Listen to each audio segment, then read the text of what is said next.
Now it is not to be reckoned that the souls of the heavens, if they exist, or any other separate intellectual substances created, can directly impart their will to us, or be the cause of our choice.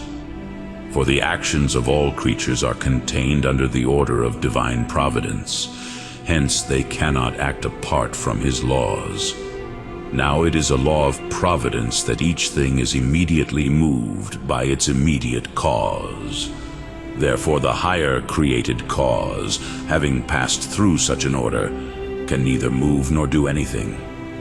Now the next motive of the will is the good understanding, which is its object, and is moved by it, as sight by color. Therefore no created substance can move the will except by means of the good understood. And this is insofar as it manifests to him that something is good to be done, which is to persuade. Therefore no created substance can act upon the will, or be the cause of our choice, except by way of persuasion. Again, from that agent something is born to be moved and suffer through the form of which it can be brought into action. For every agent acts through its form.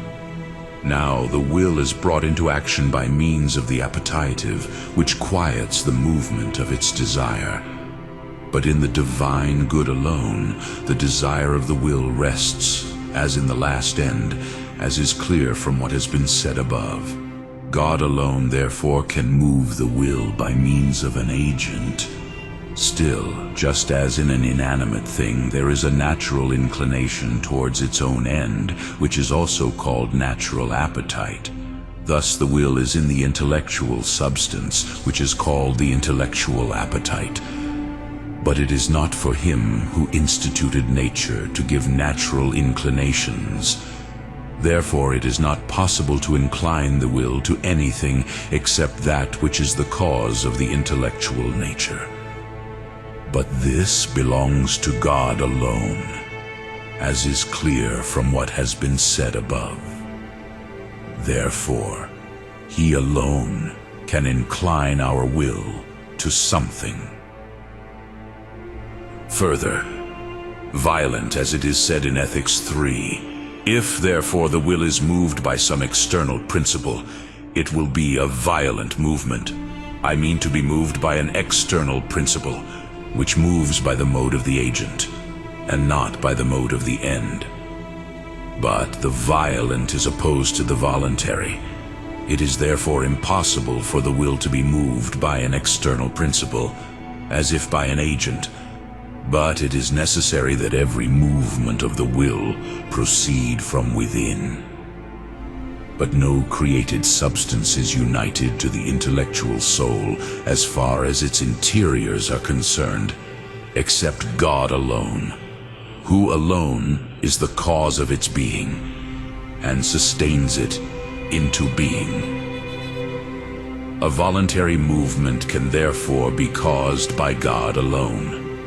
Still, violent is opposed to natural and voluntary movement because both must be from an intrinsic principle. But the external agent only naturally moves in this way insofar as it causes in the movable an intrinsic principle of motion.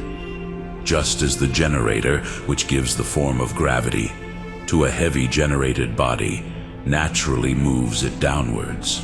But nothing else from the outside can move the natural body without violence, which uses a natural movement or action rather than causing it himself.